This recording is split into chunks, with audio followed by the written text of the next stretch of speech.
Hi guys, welcome to Biology B. Today we are going to study the topic of sperm structure and sperm capacitation.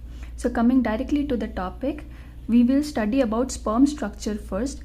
So the sperm can be broadly classified into three parts. First is head, the second is neck, the third is middle piece, and the fourth is tail. So we will first study about the structure of head. So what does this head constitutes of? The head constitutes of two things. The orange part that you are seeing over here, it is called as the acrosome. Okay, and the fluorescent yellow part that you are seeing, it is called as the nucleus. Okay, which I have mentioned over here. So the acrosome, it is derived from Golgi body and it has got all the hydrolytic enzymes like hyaluronidases,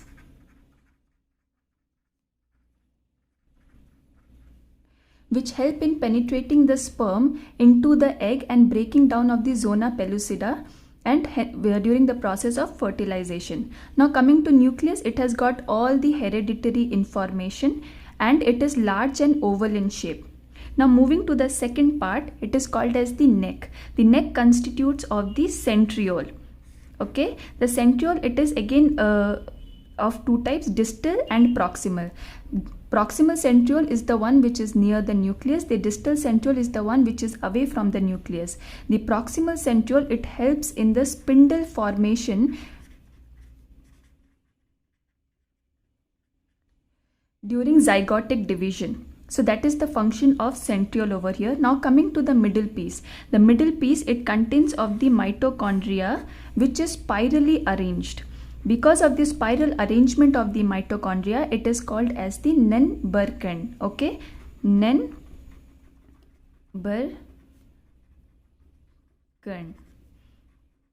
Okay, this mitochondria, it provides ATP for the motility of the sperm inside the female reproductive tract. Okay, and now coming to the final part, which is the tail, which constitute of the microtubule. I have shown you the bigger picture. How does the tail looks like? The tail over here, it is of 9+2 arrangement. What do you mean by 9+2 arrangement? As I have drawn it over here, it is 1 2 3 4 5 6 7 8 9 doublet microtubules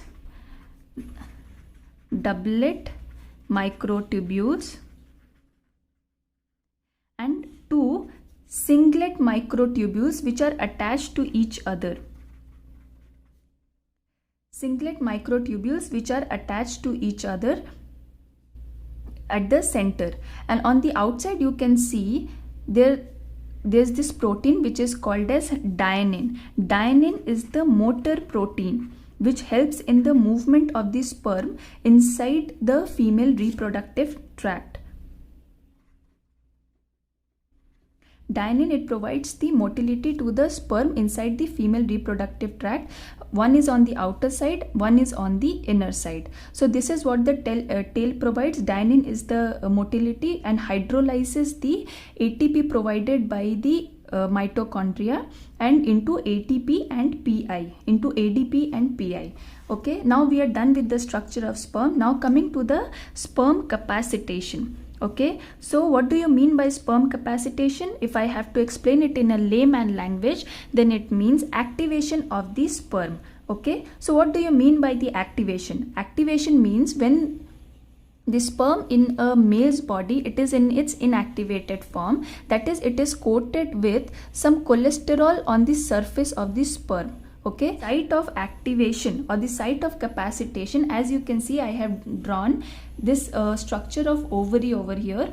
So this structure of ovary, it has got isthmus, ampulla, infundibulum and ovary. Okay, so the site of capacitation or activation, it is called as the ampulla. Over here, the bend you can see, it is the site of activation or capacitation of the sperm. Over here, there is albumin protein which helps in the removal of the cholesterol present on the surface of the sperm, and there are certain proteins and carbohydrates which is also present on the surface of the sperm, which prevents its recognition by the egg in the female reproductive tract. As soon as it is removed, the cholesterol is removed and the carbohydrates and proteins, there is the sperm becomes more negative. Okay, that means there is influx of more sodium ion.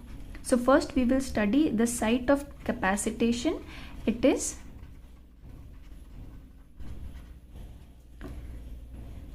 ampulla of oviduct.